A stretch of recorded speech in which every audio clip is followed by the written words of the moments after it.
मकसद ऐप को Android phone पे इंस्टॉल और लॉगिन करने का तरीका। प्ले स्टोर पे जाएं, मकसद ऐप सर्च करें, इंस्टॉल पे क्लिक करें। इंस्टॉल करने के बाद मकसद ऐप खोलें। अकाउंट बनाने के लिए गेट स्टार्टेड पे क्लिक करें। अपना मुल्क सेलेक्ट करें और मोबाइल नंबर डालें। फ़ोन पे दिया गया वेरिफिकेशन कोड एंटर करें। अपना ग्रेड या कोर्स सेलेक्ट करें। अपना ग्रुप सेलेक्ट करें। अपना बोर्ड सेलेक्ट करें। आपका लॉगिन कंप्लीट हो चुका है। अस्सलाम वालेकुम everybody, thank you very much miss तोबा। बेहतरीन सेशन के बाद अब थोड़ा रिलैक्सेशन के लिए शायद इंग्लिश का पोर्शन रखा हुआ है, छोटा सा है, सिर्फ 18 क्वेश्चंस आपको रिफ्रेश करने के लिए, तो टेंशन लेने की कोई ज़रूरत नहीं इंग्लिश के हवाले से।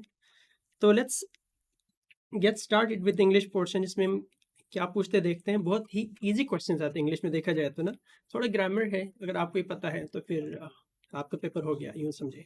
लेकिन आप जो छोटा समझ के इसको इग्नोर इसलिए नहीं करना, क्योंकि मैंने जब किसी सेशन में कहा था कि जो ना इंग्लिश आटे में नमक के बराबर नहीं है, लेकिन अगर खाने में नमक नहीं है तो मज़ा ख़राब हो जाता है। एक नंबर से भी आप रह सकते हैं। So you have to focus on English as well. So let's get started. 18 question है तो ज़रा जल्दी जल्दी से कर लेते हैं, ताकि आपका सेशन लंबा ना हो और आप ज़्यादा से ज़्यादा दूसरे टीचर से भी इस्तेफादा हासिल कर सकें। सो लो पहला क्वेश्चन देख लेते हैं सबसे पहले। तो बहुत छोटा सा और आसान सा क्वेश्चन ये है कि you should stick dash your promise. यहाँ पर एक प्रीपोजिशन का क्वेश्चन आया है, you should stick dash your promise. तो स्टिक के साथ हमेशा याद रखिएगा स्टिक टू, ये हमेशा ज़हन में रखें। तो देखें तो बी ऑप्शन इसके लिए सही ऑप्शन है, यानी you should stick to your promise, यानी उसके साथ जुड़ा रहना, उसके साथ डटा रहना, यानी उसको वादा वफा करना, इस सेंस में इस्तेमाल होता है। लिहाजा यहाँ पर to is the right preposition to be selected here. आगे बढ़ते हैं नेक्स्ट क्वेश्चन की तरफ। नेक्स्ट क्वेश्चन में कह रहे कि the dish is called the ship of the desert. यहाँ पर बहुत सारे ऑप्शन दिए हुए हैं। बेसिकली ये जो इज है इसके स्मॉल होना चाहिए, क्योंकि जुमले के बीच में आ रहा है, right. Dish, the dish is called the ship of the desert, ये अगर मैं गलत नहीं हूँ तो जो है ना फेडरल बोर्ड के पेपर से उठाया हुआ है। वहाँ फेडरल बोर्ड का जो पुराना कोर्स है वहाँ पर ये जुमला दिया हुआ था डेजर्ट के हवाले से। तो इसमें केमल का word is the right answer. Camel को जो है ना डेजर्ट का शिप कहा जाता है, क्योंकि ये जो ना बहुत ज़्यादा पानी पी के बहुत लंबा ट्रेवल कर सकते हैं उस गर्मी में, उस डेजर्ट में, इसलिए इसको केमल को जो है ना डेजर्ट का शिप कहा जाता है। तो ये उधर बुक में भी था, तो एग्जैक्ट जुमला बुक से ही उठाया हुआ है। The camel is called the ship of the desert. आगे बढ़ते हैं थर्ड क्वेश्चन की तरफ, जिसमें कह रहे कि Shah Jahan dash great mosque in Delhi. अब यहाँ पर है तो ये सारे वर्ड तकरीबन मिलते जुलते, लेकिन उसमें से हमने बेस्ट ऑफ द बेस्ट को सेलेक्ट करना है। फाउंड इट आना चाहिए, रेज्ड आना चाहिए, क्रिएट इट आना चाहिए, या इस्टेब्लिश्ड आना चाहिए। चूंकि we are talking about a mosque और उसके जो है ना फाउंडेशन जो रखी है शाहजहां ने, इसलिए फाउंड इट का वर्ड यहाँ पर ज़्यादा सुटेबल है, लिहाजा हम ए ऑप्शन को सिलेक्ट करेंगे। Shah Jahan found it great mosque at Delhi के। आगे बढ़ते हैं क्वेश्चन नंबर 4 की तरफ, जिसमें कह रहे कि he was dash of theft in the court, he was dash of theft। अब यहाँ पर देखें तो चार्ज है, रिपोर्टेड है, ब्लेम्ड है और अक्यूज्ड है। अब यहाँ पर he was dash of theft, इसमें पॉसिबली तो बहुत सारे आंसर्स हो सकते हैं। he was, अब यहाँ पर देखें जब हम कोर्ट की बात कर रहे हैं तो फिर वहाँ पर 2-3 एग्जाम्पल्स आ सकते हैं। he was dash of theft in the court में एक तो चार्ज हमारे पास, रिपोर्टेड, ब्लेम्ड और एक्यूज्ड है। तो इसमें जो सूटेबल आंसर है वो है एक्यूजेशन का, यानी इल्ज़ाम लगना। चार्ज, बल्कि यहाँ पर हम चार्ज लेंगे, बल्कि यूँ समझे, ठीक है, चार्ज का वर्ड यहाँ पर ज़्यादा सूटेबल है। देखें तो एक्यूज भी है और ब्लेम भी है, रिपोर्टेड भी है। तो चूंकि हम कोर्ट की बात कर रहे हैं तो वहाँ पर जो आंसर इसका बन के आ रहा है वो है चार्ज। उस पर चार्ज लगा, यानी उस पर जुर्माना लगा, ये इसको हम इस सेंस में कहेंगे कोर्ट की बात हो रही है। वैसे अगर हम देखते हैं तो इसके लिए एक्यूज का वर्ड ज़्यादा सूटेबल था, उस पर इल्ज़ाम लगा था, लेकिन यहाँ पर चूंकि कोर्ट की बात कर रहे हैं तो कोर्ट में तो फैसला हुआ है, वहाँ पर जुर्माना लगा है, तो यहाँ पर हम चार्ज का वर्ड सेलेक्ट करेंगे। He was charge of theft in the court, यानी कोर्ट में उस पर जो है ना जुर्माना लगा है, तो इसलिए हम ए ऑप्शन को सेलेक्ट करेंगे। आगे बढ़ते हैं क्वेश्चन नंबर 5 की तरफ, जिसमें कह रहे कि he dash on a novel idea of fund raising. अब ही अराइव्ड होना चाहिए, ही डिसाइडेड होना चाहिए, केम होना चाहिए या हिट होना चाहिए। हमेशा याद रखिए हिट अपॉन या हिट ऑन ये एक इडियम है जिसमें हम क्या करते होते हैं, किसी नए आइडिया की तरफ आपका तवज्जो होना या आपके जहन में आना, हिट अपॉन मीन्स इस आइडिया जनरेट होना, उसके लिए इस्तेमाल करते हैं। तो यहाँ पर hit is the right answer यानी D option. He hit on a noble idea, क्योंकि हम आइडिया की बात करें तो वो जनरेट हुआ है उसके माइंड में, इसलिए इसको हिट ऑन का वर्ड इस्तेमाल करेंगे। He hit on a noble idea of fund raising, लिहाजा D option is the correct answer. आगे बढ़ते हैं क्वेश्चन नंबर 6 की तरफ, जिसमें कह रहे कि चूज द करेक्ट वन। अब जुमला हम जरा पढ़ लेते हैं। Email is relatively new mean of communication. Okay, दो सेकंड में कह रहे कि email is relatively new mean of communication या न्यू मीन टू कम्युनिकेशन। इसमें जहन में रखिएगा, पहली बात तो यह है कि ये mean is not a right word to use here. यहाँ पर एस आना चाहिए, क्यों? क्योंकि मीन्स होता है जरिया। तो यहाँ पर एक गिवन ऑप्शन में से कौन सा वाला सही है? पहले दो तो इसलिए हम रिमूव करेंगे क्योंकि इन दोनों में एस नहीं लगा हुआ। तो अगर हम एस नहीं लगाते उस मीन का कोई नेगेटिव वर्ड इसके मीनिंग बनता है, लिहाजा हम दोनों को तो पहले ही रिमूव करेंगे। अब सी और डी में से हमें देखना है इनमें से कौन सा प्रीपोजिशन इसके साथ जाएगा। तो हम सी ऑप्शन को देखते हैं। तो email is relatively new means of communication, means of communication सही है, means to communication is wrong. तो हम यहाँ पर सी ऑप्शन को सेलेक्ट करेंगे क्योंकि email is relatively new means of communication. तो ये हो गया हमारे पास क्वेश्चन नंबर 6। क्वेश्चन नंबर 7 को देखें तो क्या कह रहे हैं, जरा पढ़ लेते हैं। He deals in men's shoes. अब यहाँ पर एपोस्ट्रोफी का इस्तेमाल पूछा गया है, राइट। अब मेन ऑलरेडी प्लूरल है तो उस पर हम एस नहीं बढ़ा सकते, लिहाजा पहला ऑप्शन गलत हो गया हमारे पास। सेकंड ऑप्शन में देखें तो फिर से एस बढ़ाया हुआ है और एपोस्ट्रोफी का इसमें है ही नहीं। तीसरे में देखें तो मेन शूज है तो इसमें हमारे पास पोजीशन यानी जो एपोस्ट्रोफी है वो नहीं है। तो इसमें D option is the ultimately correct answer because here the apostrophe has been used correctly. यानी he deals in men's shoes, यानी मेंस शूज का मतलब यहाँ पर जूते का कारोबार करता है जो ना मेल की या जेंट्स की, तो इसलिए क्या कहते हैं, he deals in men's shoes कह रहे हैं, राइट। आगे बढ़ते हैं क्वेश्चन नंबर 8 की तरफ, जिसमें कह रहे कि choose the correct one. The remains of the body will collected. Okay, अब इसमें हम देखें तो विल कलेक्टेड पॉसिबल नहीं है, क्योंकि अगर हम बी इस्तेमाल करते यहाँ पर इन बिटवीन तो ये पॉसिबल हो सकता था। बी में कह रहे हैं the remains of the body were collected. Okay जी, चूंकि हमारे पास रिमेन्स है ये प्लूरल के लिए इस्तेमाल होता है, तो नीचे के दो ऑप्शन में हम देखें तो इज और वॉज दिया हुआ है, लिहाजा ये दोनों गलत हो गया। तो हमारे पास अल्टीमेटली करेक्ट आंसर कौन सा हो गया? बी ऑप्शन, यानी the remains of the body were collected. तो रिमेन्स चूंकि हमारे पास प्लूरल सब्जेक्ट है इसलिए यहाँ पर were is the right word और the verb to select from the given option, तो लिहाजा b is the correct answer. आगे बढ़ते हैं क्वेश्चन नंबर 9 की तरफ, जिसमें कह रहे कि choose the correct one again. अब यहाँ देखें तो they felt bad while leaving their friends, they felt bad while leaving their friends, एक ऑप्शन ये है हमारे पास। they felt badly, उसके बाद very badly और badly आ रहे हैं। तो यहाँ पर ये तीनों ऑप्शंस गलत है, क्योंकि यहाँ पर बताया जा रहा है कि उनको कैसा महसूस हुआ। तो they felt bad, उनको बुरा महसूस हुआ कब? while leaving their friends। तो यहाँ पर जुमला इस तरह से तर्जुमा होगा, लिहाजा ए option is the correct answer, क्योंकि बाकी सब में फेल्ट बैडली यानी उनको बुरी तरह महसूस हुआ, ऐसा तो नहीं कहते, उनको बुरा महसूस हुआ while leaving their friends, लिहाजा ए option is the correct answer. Question number 10 है हमारे पास, जिसमें कह रहे कि चूज द करेक्ट वन। अब हम यहाँ पर देख लेते हैं इसमें क्या पूछा जा रहा है। Masood told me that he would hire more salesman if he is in my position.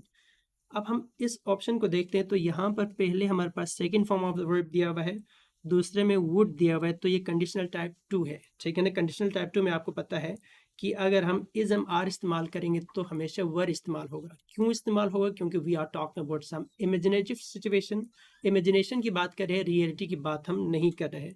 When ever you are talking about something which is not real, unreal, imaginative situation की बात करें तो हम लोग सब्जेक्ट के साथ वर इस्तेमाल करते हैं, लिहाजा इसमें हम देखेंगे कहाँ पर वर इस्तेमाल हुआ है। तो you can see that in the C option, I guess, yes, in the C option you will find the correct answer। क्या कह रहे हैं? Masood told me that he would hire more salesmen if he were at my position। अगर वो मेरी जगह पे होता, है नहीं होता, यानी वो हम इमेजिनेटिवली हम एक अनरियल सिचुएशन को क्रिएट करके हम खुद से एक्सपेक्ट करें कि ऐसा होता, तो कह रहे। तो ये इसको हम लोगों ने, अगर आपको याद है तो कंडीशनल टाइप सिखाते वक्त प्रेजेंट टाइम की बेबसी की बात की थी, right. In the previous session I guess we had the discussion on it. तो ये हमारे पास है सी ऑप्शन करेक्ट। अब आगे देखते हैं कि क्या पूछा जा रहा है। Select the nearest correct meaning, इसका मतलब है सिनोनिम्स पूछने वाले हैं, राइट। सिनोनिम्स कहते हैं यानी सेम मीनिंग वाले अल्फाज। तो यहाँ पर एक वर्ड क्वेश्चन नंबर 11 में दिया हुआ है अगास्ट। ये भी फर्स्ट ईयर फेडरल बोर्ड के किसी पोएम में एक वर्ड था, ठीक है ना। तो वहाँ से एग्जैक्टली पोएम का वर्ड उठाया है। तो अगास्ट का मतलब होता है हॉरिफाइड होना, ठीक है ना, डरा हुआ होना, खौफजदा होना। तो यहाँ पर क्रिटिकल, रिलेक्टेंट या हैप्पी, ये तीनों इसके ऑप्शंस नहीं बन रहे, हॉरिफाइड है। ठीक हो गया। तो फिर यहाँ पर डी ऑप्शन हमारे पास क्या हो गया, करेक्ट हो गया। सेम मीनिंग दे रहा है, अगास्ट और हॉरिफाइड और फ्राइटेंड और फियरफुल, ये इस तरह के बहुत सारे वर्ड्स आप इसमें सिनोनिम के तौर पे ले सकते हैं। लिहाजा D is the correct answer. आगे बढ़ते हैं। क्वेश्चन नंबर 12 भी जो है ना सिनोनिम के हवाले से ही है, क्योंकि ऊपर इंस्ट्रक्शन सिनोनिम के दिया हुआ है। तो यहाँ पे बॉर्जियस किसे कहते हैं? बेसिकली ये एक टर्म इस्तेमाल करते हैं मिडिल क्लास के लिए, ठीक है। तो गिवन ऑप्शन में से कहाँ दिया हुआ है, belonging to bureaucrat class, middle class, b option में ही दिया हुआ है, यानी belonging to the middle class, इसको बॉर्जियस कहते हैं, राइट। जबकि बिलोंगिंग टू अपर क्लास या लोअर क्लास ये चीज़ें नहीं है। तो हमारे पास राइट ऑप्शन क्या हो गया, बी ऑप्शन, यानी बॉर्जियस इस्तेमाल होता है उन लोगों के लिए जो मिडिल क्लास से बिलोंग करते हो। उसके बाद आगे आते हैं क्वेश्चन नंबर 13। इसमें फिर हमने क्या ढूंढना है, सिनोनिम ढूंढना है, यानी सेम मीनिंग देने वाले अल्फाज। अबंडन है यहाँ पर, तर्क कर देना, छोड़ देना, राइट। इस सेंस में इस्तेमाल होता है अबंडन। अब यहाँ पर देखें तो कीप, इनलार्ज या चेरिश, इन तीनों को देखें तो ये सेम मीनिंग नहीं दे रहा। जबकि फॉरसेक अगेन इस्तेमाल होता है किसी चीज़ को तर्क करने के लिए, यानी टू लीव समथिंग इज फॉरसेकिंग, और इसी को अबंडन भी कहते हैं। लिहाजा ए option is the correct answer. थोड़ा और आगे बढ़ते हैं। लास्ट ये हमारे पास सिनोनिम के हवाले से क्वेश्चन है। नियोलॉजिज्म, नियो इस्तेमाल होता है न्यू के लिए, राइट। और लॉजिज्म जब आप किसी वर्ड मीनिंग की बात करें, किसी लफ्ज़ क्रिएट करने की बात करें, इस सेंस में इस्तेमाल होता है। तो यहाँ पर गिवन ऑप्शंस में से हमारे पास ए में कह रहे कि अ न्यू वर्ड, बी में कह रहे pleasant remark, brief summary, archaic expression. तो ये तीनों ऑप्शन इसमें गलत है। A option is the correct one, क्योंकि neologism means to coin a new word, coinage of new word is called neologism. तो अ न्यू वर्ड को हम यहाँ पर सेलेक्ट करेंगे, क्योंकि that's giving the right meaning for नियोलॉजिज्म। आगे बढ़ते हैं। ये लास्ट पोर्शन है आज के इस क्वेश्चन का। तो इसमें क्या कह रहे हैं कि select the nearest opposite meaning, यानी एंटोनिम की बात हो रही है। आप ठीक है, एंटोनिम बेसिकली इस्तेमाल करते हैं जब आपके पास किसी लफ्ज़ का उलट ढूंढना हो, ठीक है। तो हम देखते हैं क्वेश्चन नंबर 15 में क्या पूछा जा रहा है। फर्टिव दिया हुआ है, राइट। फर्टिव के लिए जो गिवन वर्ड्स है उसमें से क्या कह रहे हैं, कंसील्ड है, ठीक है। कंसील्ड, फर्टिव, ये दोनों क्या कह रहे हैं, सेम मीनिंग दे रहे हैं, यानी छुपा हुआ, कोई चीज़ हिडन हो, कोई चीज़ अननोन हो, या कोई चीज़ कवर्ड हो, ठीक है। तो कंसील है वो भी छुपा हुआ, हिडन है तो वो भी छुपा हुआ, सीक्रेटिव है तो वो भी सेम मीनिंग दे रहा है। तो ये सारे आपस में क्या बन रहे हैं, सिनोनिम बन रहे हैं, राइट। हमें कहा गया था अपोजिट मीनिंग की, तो हमें एंटोनिम ढूंढना है। तो there is only one option left, that is the d one, जिसमें हमें कह रहे हैं कि ओपन, ओपन और फर्टिव ये दोनों आपस में क्या बन रहे हैं, उलट बन रहे हैं एक दूसरे के। लिहाजा D option is the correct answer. आगे बढ़ते हैं थोड़ा और, क्वेश्चन नंबर 16, जिसमें अगेन हमें एंटोनिम ढूंढना है। तो यहाँ पे कह रहे हैं इनविडियस किसे कहते हैं। यहाँ पर basically when something is not attractive, when something is unpleasant और अगली, और इसको हम कहते हैं।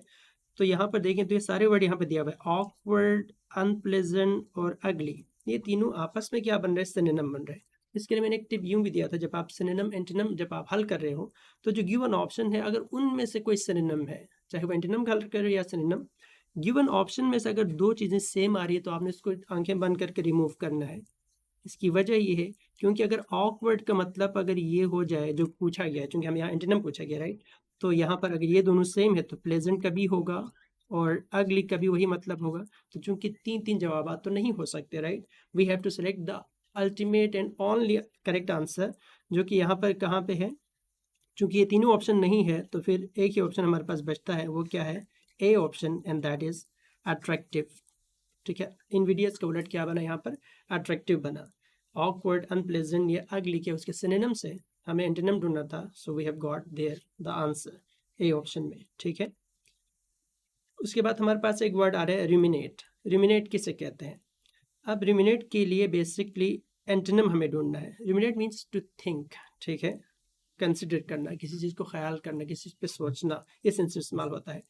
तो ईट ग्रीडीली तो ये यहाँ पर उसका सेंस नहीं बन रहा, जबकि थिंक डीपली और कंसिडर ये दोनों क्या बन रहा है, इस चीज़ के लिए सिनोनिम बन रहे हैं, क्योंकि हमसे पूछा गया है एंटोनिम ढूंढे, नॉट सिनोनिम, राइट।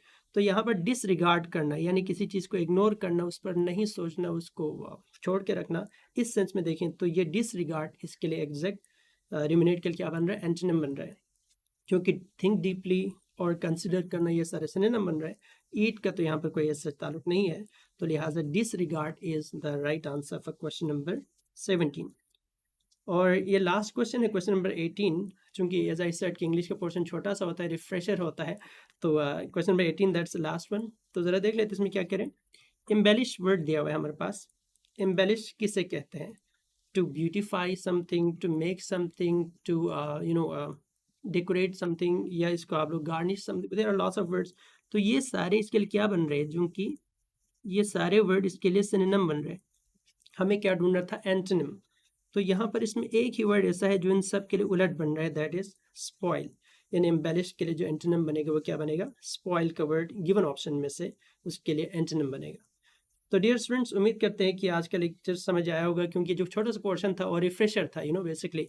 तो आप इंग्लिश के पोर्शन को इतना छोटा समझ के एज आई सेड के इग्नोर नहीं करना है, और अभी अपकमिंग सेशंस जो भी होगा आप इसको भी सुने, और आई होप कि you are super excited for your papers. तो आप ऑलरेडी तैयारी कर चुके होंगे, लेकिन फिर भी इंग्लिश के पोर्शन को, ग्रामर के पोर्शन को आप सही से देख के जाएगा। उम्मीद करते हैं कि, और दुआ भी करते हैं कि आपके बेहतरीन रिजल्ट आके आप अच्छे अच्छे कॉलेज में दाखिला मिल जाए। तो मुझसे ये लेक्चर यहाँ तक ख़त्म है। तो मैं आप चाहूँगा कि जो सर नवीद आए और आपको जो है ना केमिस्ट्री का पोर्शन हल करके दे दें। अपना ख्याल रखिएगा और best of luck for your papers. अल्लाह हाफिज़।